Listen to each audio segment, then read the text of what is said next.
Welcome. Thank you for joining our Project and Program Management Best Practice Series webinar. I'm Becky Melody, your hostess for today's presentation. Kathleen Warner, Vice President for USDM, will be presenting. The discussion today will cover introductions, webinar logistics, and our discussion topic, tips for successful life science projects, programs, and portfolio management. The USDM team is proud to have Kathleen in a leadership role. She's a domain expert, trusted advisor, practitioner, and futurist. She offers 13 years in life sciences managing large consulting, CSV, and project and program management engagements.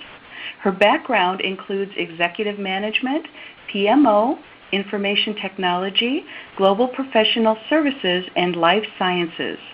Kathleen directs the USDM project and program management practice and provides executive oversight for engagements ranging from $1 million to $10 million.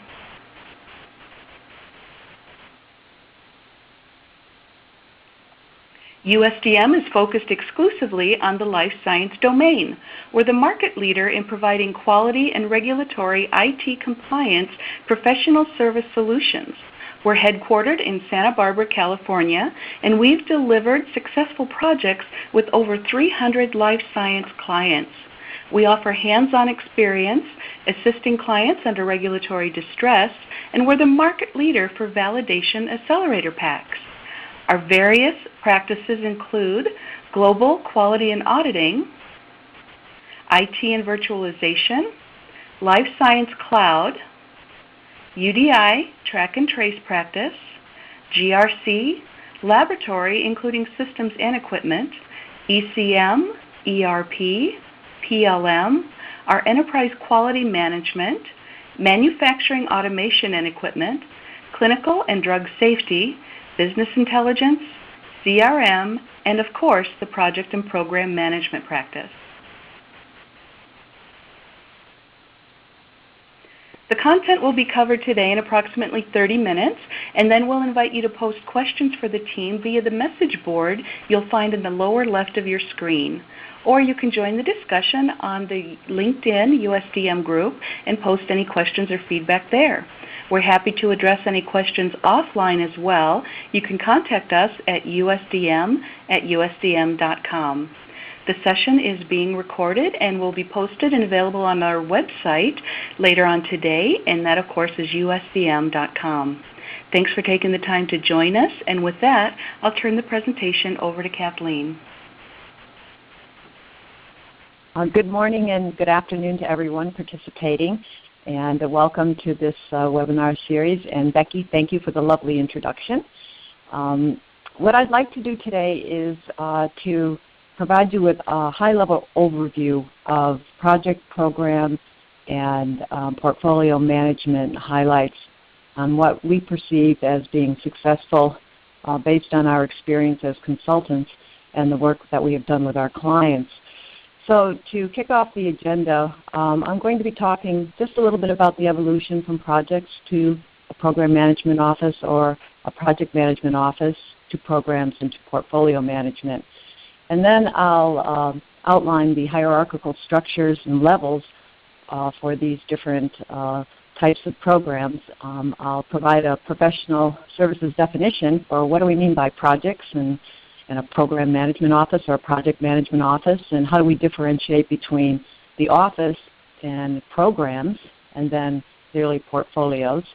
And then talk a little bit about the competencies of project managers, program managers, and portfolio managers, and how we build on those competencies as we mature and work on complex projects and programs. I'll talk a bit about tenets for best practices and the purpose of change control, which we all are very familiar with in life sciences and the need for it.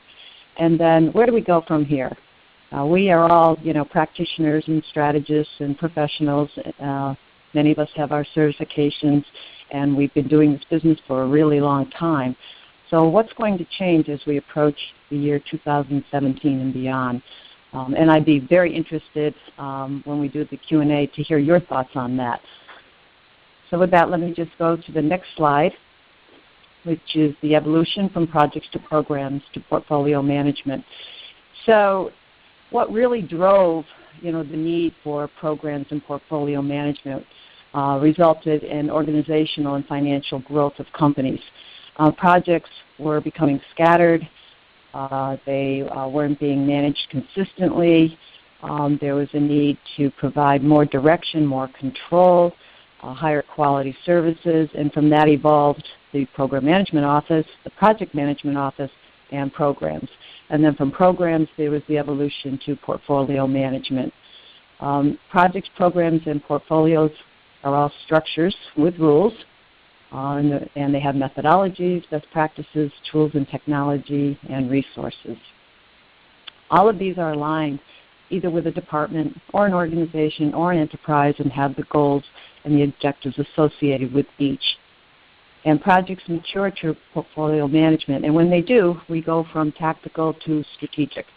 We go from perhaps simple to complex in scope, and we require more resources, and our goals become more significant because they're aligned oftentimes with the organizational goals and then with the corporate goals and objectives of the company. The hierarchical structure and levels that I'm presenting today, I'm presenting 3 levels and 3 structures. Let's start with the first level, which would be project coordination.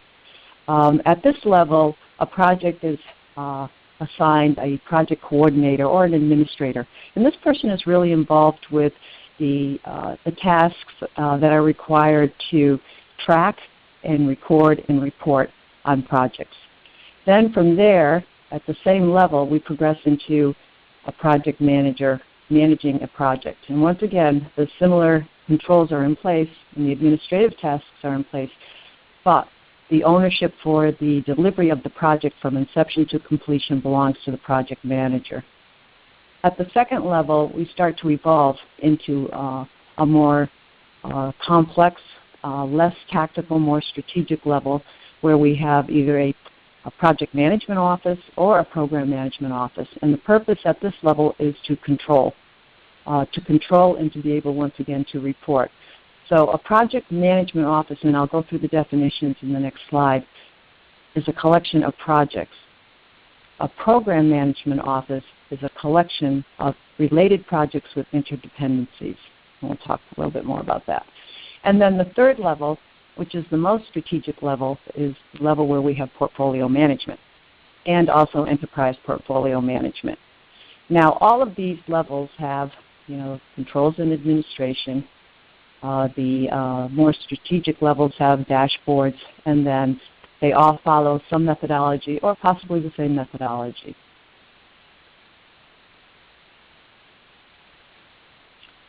Definitions I wanted to review because I have heard so many times people talk about projects and programs as if they were synonymous. And they're not synonymous. There's a big difference. There's a difference in a skill set, a difference in level of experience, a difference in requirements and competencies.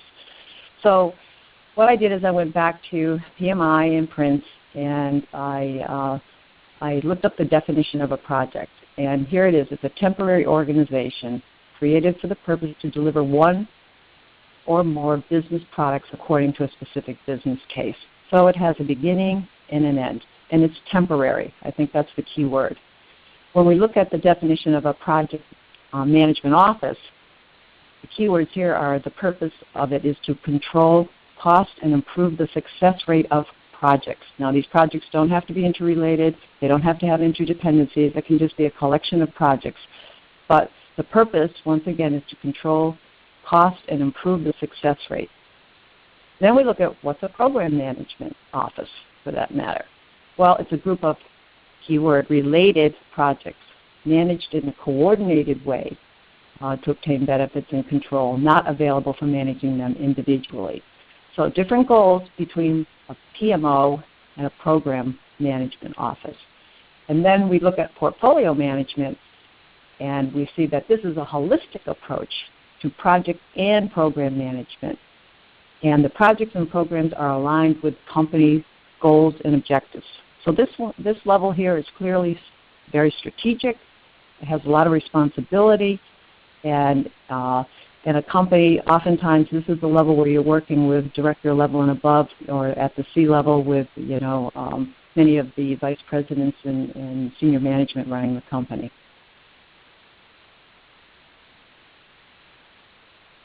The competencies for project, program, and portfolio managers are important because they build on each other.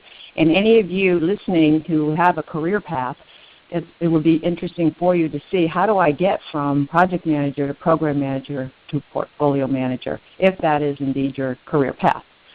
So let's have a quick look at the project manager competencies. As we, most of us, if we've been trained and follow the Pembroke Book of Knowledge, the Project Management Book of Knowledge, we're familiar with these, where you have to set goals and manage budgets, and you manage your deliverables and your constraints, and you document your assumptions, you manage your resource requirements, you're developing your schedules, and you're taking care of any issues with corrective action. You're developing your project plan, and you're communicating it to all your team members. You're coordinating your team training. You're conducting your risk assessment, and managing your change control and ensuring quality product. You may have more competencies than this, but this is a pretty good list and a pretty comprehensive list of what I would expect from my project managers. And when I'm recruiting project managers, and we are recruiting project managers at US Data Management, these are some of the things that we're looking for, we're expecting to see when we hire a project manager. Now let's look at some of the differences between a project manager and a program manager. One of the fundamental differences between the two is a program manager has management training or a management background and how to manage resources. And it can be formal or informal. But clearly some of the soft skills that are required of a program manager are managing conflict, influencing skills, managing the stakeholders, managing multiple projects, maybe remotely, maybe on site, mastering your soft skills like negotiating skills, familiar with organizations. How are they set up? What are the operations within an organization? And then advanced reporting tools. They're also going to do risk management just like you're doing over here, and they may do strategic planning. This is probably something you're not going to be doing as a project manager, strategic planning. You're going to be basically focused on a single project. You might have a couple of sub-projects within a project, but you're going to be focused on the beginning, completing that project, starting the project and completing the project within a specific period of time. A program manager most likely will be managing multiple projects, and they will be, like I said, either interrelated or they will have dependencies, and they will have similar or related, once again, goals and objectives. Now let's move over to portfolio manager. And the portfolio manager, as I said, is this is a very strategic role. It's a very senior role within a company. A portfolio manager oftentimes manages the capital budget, for the portfolio. They have to develop the high-level plans, and then these plans will oftentimes cascade down through the project manager to the program manager. They lead by example. So they manage people. They manage program managers, they manage project managers. They have the skills and the training in order to do that. They're excellent at resolving conflict and issues. And this one is really key, running interference for project managers. I think that's so important because they're very good at that, and they're able to break through and keep a focus on the purpose of the portfolio and the goals of the portfolio, so that the PMs and the program and project managers can do their jobs. They manage the complexity of the program, all of the components, resource management, organizational dynamics, politics, and a lot more. They monitor and control all the aspects of the program. They report the results, and the results are reported to the governance body, which is your senior leadership team perhaps, or your senior managers, or the senior people within the organization of the portfolio. And also, we do a couple of other things that we don't think about too often. They provide innovative and creative solutions to new challenges. So these are the people that are supposed to be really experienced. They've done this, perhaps, they've done this perhaps, and now they're over here.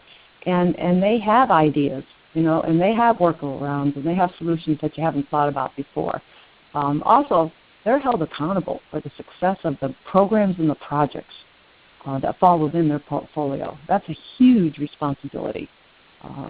And it's a lot of hard work, believe me.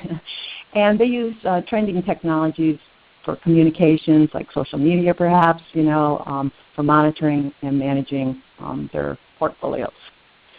So as I said, this is a nice career path if you're here and you have aspirations to be here, or if you're here and you have aspirations to be here.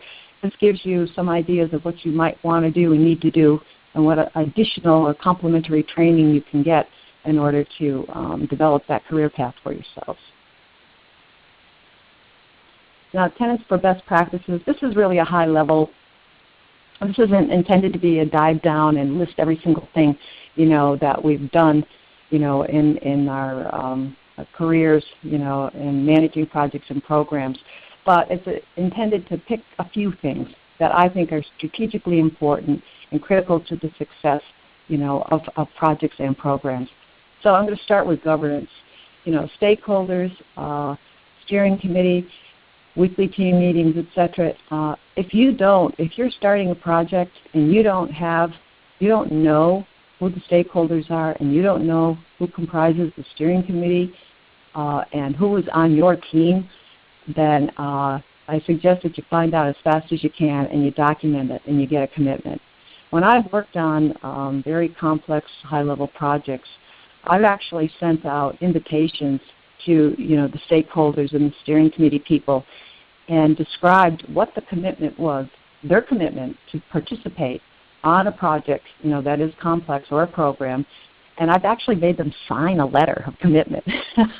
It's a really good way to get their attention and to formalize it so that they will be available for you when you need them.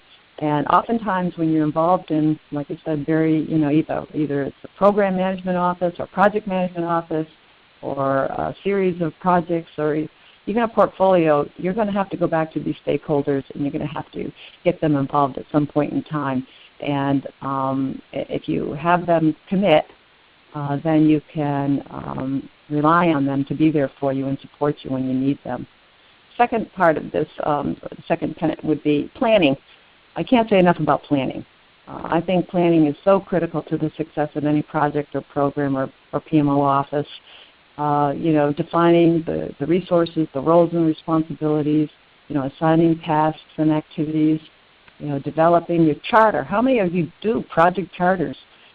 I'd be willing to wager a bet that probably 50% of you don't bother with a project charter. And I know validation folks, a lot of times they like to take, instead of writing a separate project plan, they like to insert that section of the project plan into the master validation plan. And I think I've done that myself as well. So anyway, it's a good idea to have a charter. You never know when, executive management is going to come down and say, what was the charter of that project? And also if you have, an ERP system and if you have SAP, oftentimes you have to put in, if you're doing capital budgeting, you have to put in a charter. So it's a good idea, it's a good practice, best practices to do it, and also to have a separate project plan from perhaps, your validation plan. And then communications. Can't say enough once again about communications, daily, weekly, monthly, quarterly, semi-annually, annually. Just got to keep talking about everything that you're doing and keeping people informed. The next tenet are tools and technology. We have a lot of new tools, and we have a lot of tools we've been using for a long time, like in this project. At US Data Management, we use, we have a platform, Salesforce, and our project management tool is Professional Services Automation. And I'll tell you a little bit about RPMs. Actually, they, in addition to being project managers and following the PMI methodology, they also have responsibility for administrative and financial tasks and putting the data into our financial system. And there are many benefits to doing that. One of the benefits is that when they enter the data, and they do this on a weekly basis, and they'll put in milestones, percent milestone complete. They'll put in issues. They'll add meeting minutes. They'll track budgets, and hours. At the end of the week, they can generate a status report from the system, that has all of this information beautifully compiled, and then they send that to our clients on Monday morning. And it's really great because it provides an audit trail for everything that we're doing, and it provides, information to our clients on a regular basis. And also, with all of that data in that system, we can do other types of reporting and analytics and sharing and relationship building. So it's pretty cool. So anyway, there's a lot of systems out there, but the technology is important to support the project management tool. Responsible assignment matrix. I suspect many of you use this. That's I think one of the best practices tools that are out there. And what it does is when you're defining and writing your project plan, it identifies who's responsible, who's accountable, who needs to be consulted, and who needs to be informed. So it's a really nice, overview of all of the people participating, on a project or in a program or in a PMO.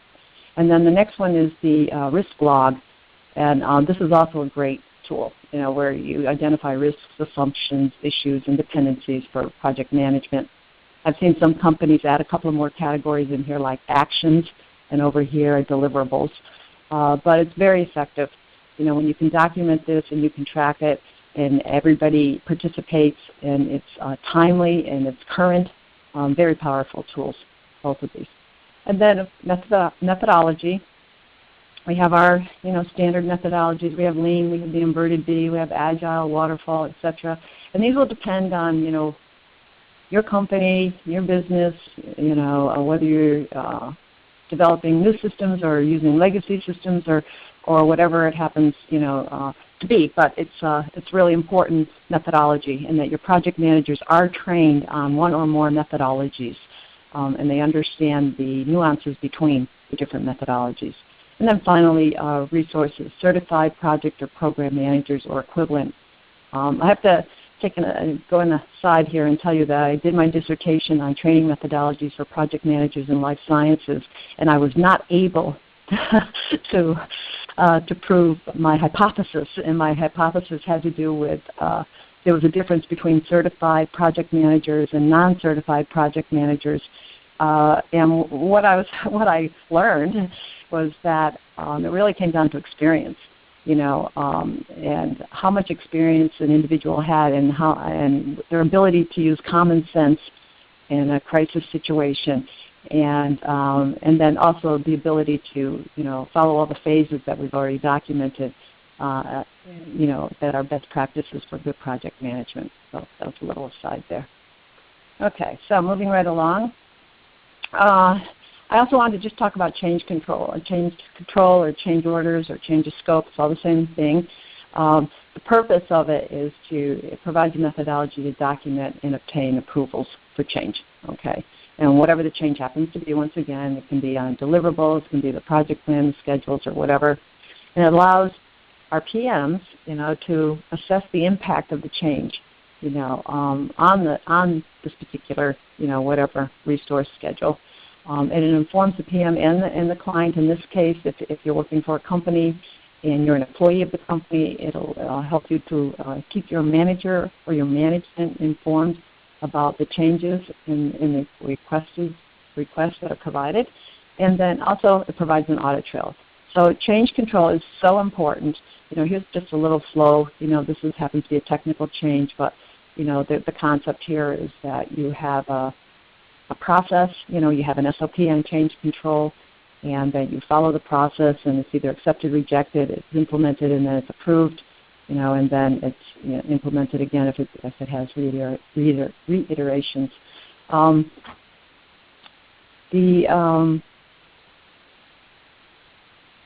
Some companies have change control within a department. Other companies might have change control within a higher level organization, and other companies may have site change control. So there can be different levels of change control for different types of changes. And this will vary.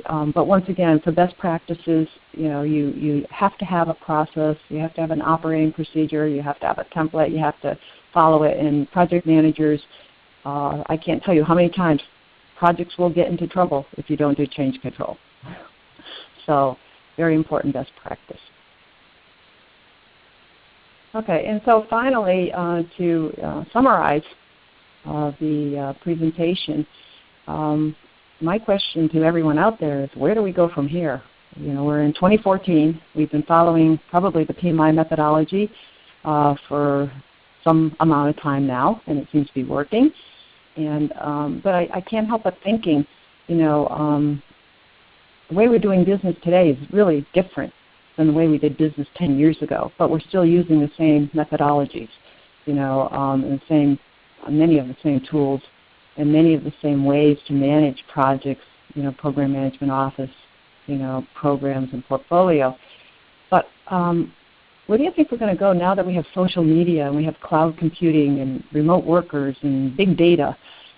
Do you think the project management methodology of yesterday and today is going to be the same methodology for the future? I don't have an answer, but I'm interested to hear from you about what you might think about that.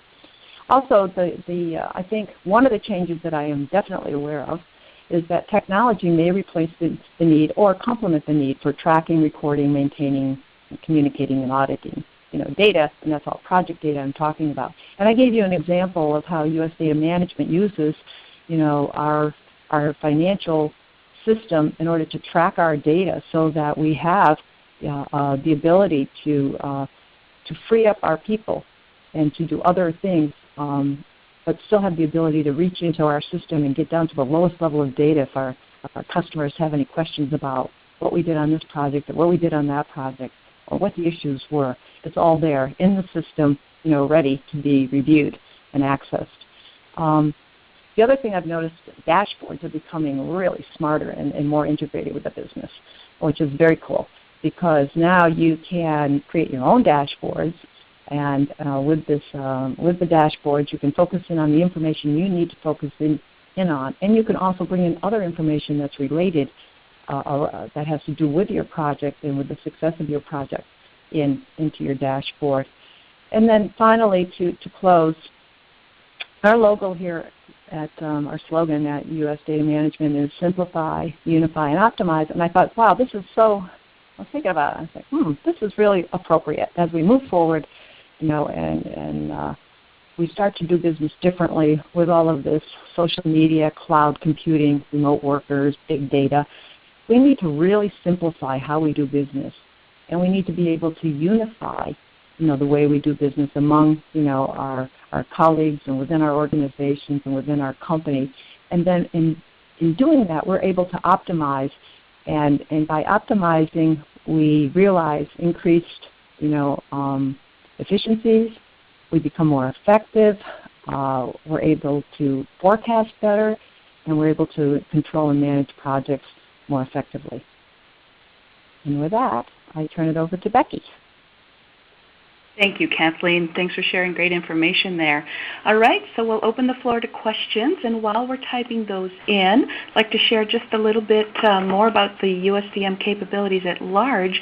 Many of you are familiar with everything that we do, but I'd like you all to know that we have 3 different delivery methodologies. The first is our project team, which supports projects start to finish for compliance, and the projects are all led by our subject matter expert practice directors or the SME project managers, and they're all utilizing the USDM team members with various skill sets. So based on client preference, we're flexible with the availability to work on-site or remotely. If you need extra hands to meet project deadlines but want to control the project in-house, USDM has staff augmentation, which supports your internally managed projects and offers solid team members offering skills and experience specifically needed for your project to be successful. The goal for USDM is client delight, which results in repeat business and excellent referrals. The third combination offering that we have is a blended on-site, onshore, offshore model, and that's for managed services, development and support, and validation testing. And this approach incorporates the cost savings of offshoring while reducing risk, ensuring higher success than the traditional offshoring. So our first question today is from Steve, and he is asking, let's see, in a validated system, do you keep charters separate from the validation because of the financial inferences? This is a good question. Hi, Steve. The answer is it depends. It depends on, in your organization, how you are financing the project and what part of it is capital and what part of it is not capital. So if it's a capital system, I would keep the charter separate, okay, for the funding for the system, okay? If it's not in the capital budget and it's in your other budget, then you don't have to keep the charter separate. And that's a recommendation, because once again, you may have other rules within your company that say something differently. But from my background, that's what I would do. Thank you, Kathleen. Staying on the charter topic, we have a question from JD saying, we have not used project charters previously. Could you recommend or provide an annotated template that reflects everything that should be comprised in the project charter? Could I recommend one? Well, the PMI has one. the Project Management Book of Knowledge has a project charter that they recommend. That's pretty much the one that I follow. You know, it's a high-level overview. It's more strategic in nature, and it's not more than oftentimes 1 or 2 pages. Sometimes it's just a page, a couple of paragraphs. So it doesn't. It's not. The intent is not to replace the project plan, or if it's a validated state, the validation master plan. The intent is to provide a strategic overview of the purpose of the charter and to include, once again, if it's a capital project, you might include the financials, you can include the resources, and a timeline of deliverables. Thank you.